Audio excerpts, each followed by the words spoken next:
This is 5 on your side at 6. Focused on you. Tonight, a man is dead in Jefferson County after deputies shot him while serving a warrant. Investigators say the man threatened them with a hammer. Thank you for joining us tonight. I'm Ann Allred. And I'm Mike Bush. This all happened at a home just outside of Festus. That house is inside the Lifestyle Mobile Home Park. That's in the 400 block of Montauk. That's where our Justina Coronel has been all day. She joins us now live. Justina.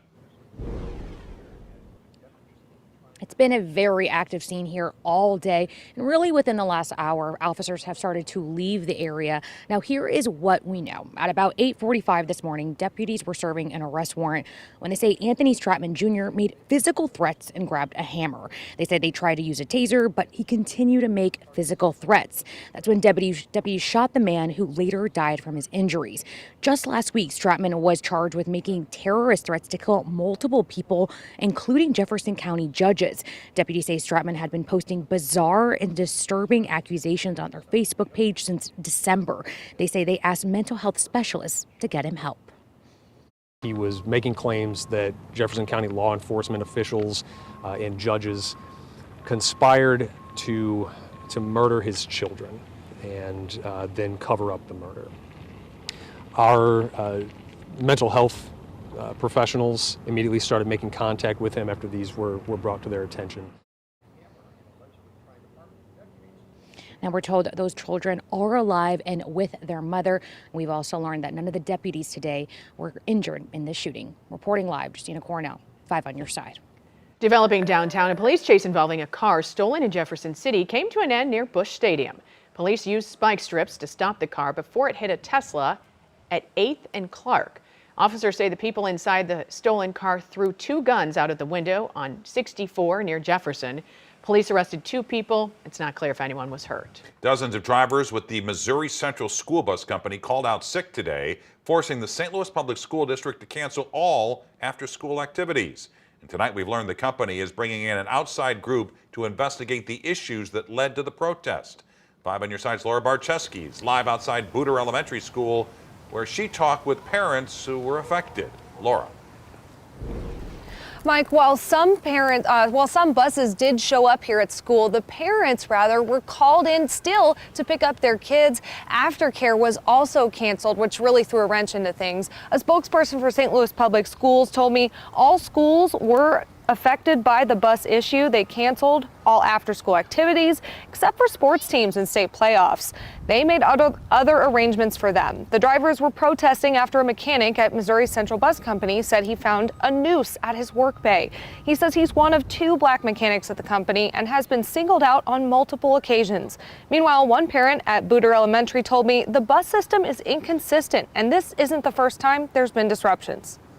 I wasn't surprised because this isn't the first time it's happened, but it doesn't make sense. Some of the schools have aftercare that kids then leave by buses from aftercare, but even then it feels like it would make more sense to still have aftercare, so at least those families have more time to finish out their workday and then come pick up their kids.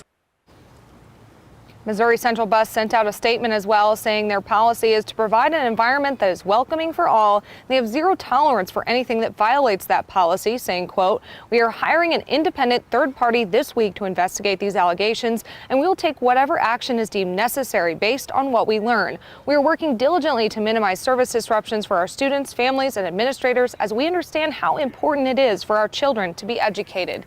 The district also urged parents to find other arrangements for tomorrow morning, as they do not know how long this disruption will last. Reporting live in St. Louis, Laura Barczewski, 5 on your side. Hopefully you were able to spend some time outside today. It was beautiful. Felt like May rather than February. Temperatures hit a record high of 80 degrees, and we found people enjoying the nice weather. This is at Carondelet Park in St. Louis. We may not be finished with record temps this week. Chief Meteorologist Scott Connell has the weather first forecast. We've got the timer on this 70s, almost 80 temperature. We did hit 80 this afternoon, and we're going above that tomorrow. The question is by how much? And then we have big changes for the middle of the week, that's for sure. Right now, we're looking around St. Louis, and at this point around the metro St. Louis area, we're seeing an increase in cloud cover, but it's still well in the 70s at this hour. And we expect those temperatures to stay up tonight. Many of us don't even go below 50 for the overnight low temperature. Right now, looking at these numbers, 71 in Forest Park, as well as St. Charles. Lake St. Louis is still 74, Millstadt 68 degrees. The warm weather encompasses much of the middle part of the country. It's still 80 right now in Tulsa. The problem is it's very dry. We did hit 80 today. Our average high is 50, and today's 80 goes into the record books as the warmest February 26 on record. You can see the sun's getting ready to set across the area tonight. As we go through the remainder of the evening, it's quiet, but it's breezy to windy starting tomorrow afternoon into Wednesday. A slight storm chance Tuesday evening, and then the cold wind Wednesday. More on that in a few minutes. Missouri's Attorney General is threatening legal action against 3 St. Louis County school districts. He says Parkway, Lindbergh, and Webster Groves have all engaged in discriminatory practices. Parkway for banning students from forming religious-based clubs, Lindbergh for using race-based criteria for the gifted program, and Webster Groves for its diversity initiatives and hiring. Political editor Mark Maxwell took the AG's claims against Webster Groves to a legal expert. And Mark, he says the Supreme Court ruling overturning affirmative action laid the groundwork for this? Yes, and Mike, we should note each of the school districts are forcefully pushing back, saying the AG has his facts wrong here. But experts say we have yet to see the full ripple effect of this new legal precedent in the post-affirmative action world. We also have to note the timing here. Campaign season officially kicks off in Missouri tomorrow, and it's Black History Month. This is the time Andrew Bailey picked to fight with school districts who promote diversity in hiring. Take this Webster Groves DEI report, for example. 7 years ago, 93% of teachers there were white. Last year, after a concerted effort from the district to close racial disparities in hiring and recruit teachers of color, the district now boasts teachers of color in 11% of its positions. Attorney General Andrew Bailey pointed to that DEI report to suggest the district could be discriminating against white job applicants. Diversity has been a watchword for at least 20 years because the Supreme Court said it was a compelling interest. The current court is throwing all that out the window. So this could be a reversal for gains that many thought we were making in terms of racial parity, or it could be a new era where we're just not going to talk about it anymore. So if we don't talk about having diverse hires and diverse people in different positions, how will we ever have folks that represent the entire community? We should also note the Attorney General has not officially filed any suit in either case, nor has he shown any evidence that an act of discrimination has occurred. He just sent those threats in a letter along with a press release. Each district has sent us a response. You can find it on our website up on ksdk.com under the As Seen on TV section. Mark, thanks.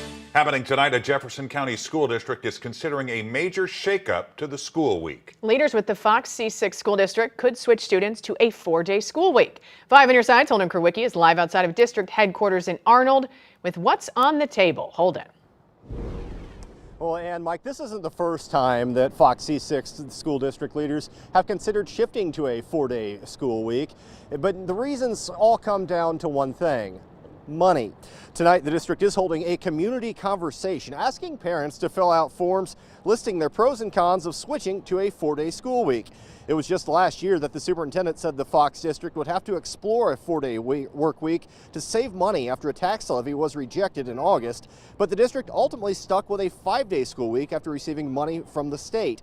Now the district is once again rebooting the idea as the school board looks at ways to try and save money. Now tonight's community conversation is happening at 6:30 here at the Fox C-6 Service Center on Jeffco Boulevard in Arnold. If you can't make it to tonight's meeting, which already looks like it is going to be extremely full, that's okay because there are more listening sessions coming up in March and again in April. Reporting live in Arnold, Holden Kurwicki, 5 on your side. Coming up, a violent night in the Grove. The 2 unrelated crimes that happen at nearly the same time and place. Plus, the big names in music coming together this fall in Forest Park.